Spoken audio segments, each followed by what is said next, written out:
Hey team, Coach John. Just wanted to throw a quick video out there. I'm at my mother-in-law's house on her deck. It's awesome out here, by the way. It's a great weekend. I've got a lot of questions about from several of you all at once, and it's about not seeing results or seeing the results you think you should see fast enough. And when I've been examining your foods, I kind of get an idea of what you've been doing.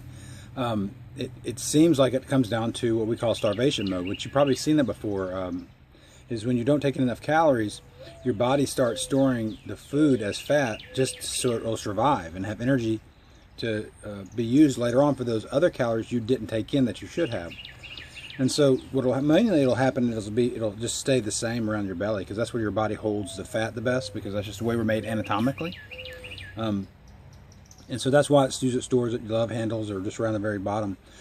Some people get it, they're skinny fat is what we call it, and they'll be skinny all over their bodies, but they'll have this pooch down here at the bottom.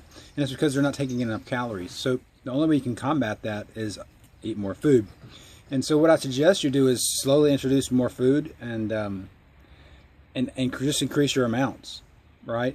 If you're eating 3 meals and 2 snacks, like all of our nutrition guys show us in our programs, is that you just increase those amounts, and they should be spaced out pretty evenly, as best you can before you go to bed at night. And don't eat 2 hours before you go to bed if you can't help it at all.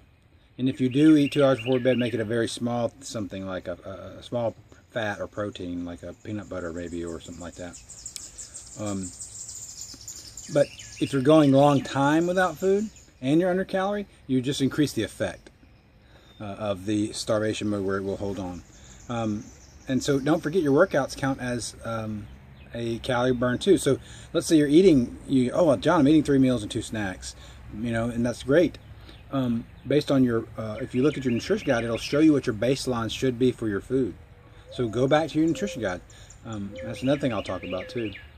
Is so if you're doing like 2 or 3 workouts or some craziness like that, you're going to be you're just burning more calories again. So all that food you just added, you've just decreased it because you've burned it all up.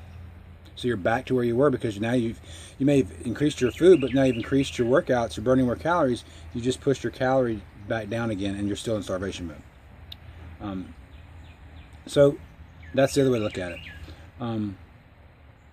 And so nutrition guides, you have to learn. They say 80% of your results is food, and I totally believe it. I've stayed lean for about 4 years now, and basically because of my food. Working out is a great way to get started, and it's a great way to, usually that's what happens, is we get excited about working out, and we think that's the answer to all of it. So we start, and then nutrition kind of comes along as we go. And that's the natural progress, so you're doing fine. But what I want to say is learn those guides. Follow them as best you can. That's the key. When I got injured one time, I hurt my pec muscle. I couldn't work out for like 3 months. A lot of you may know this story.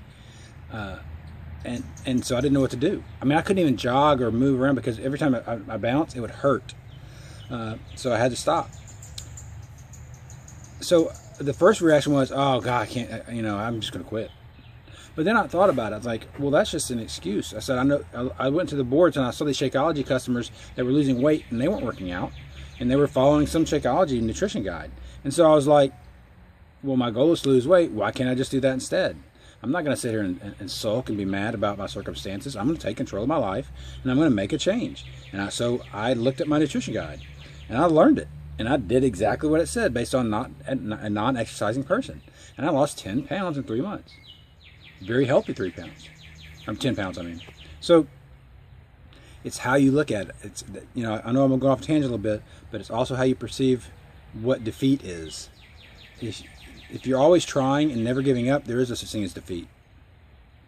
There's just circumstances, and you overcoming the circumstances. And so there is no such thing as a bad workout.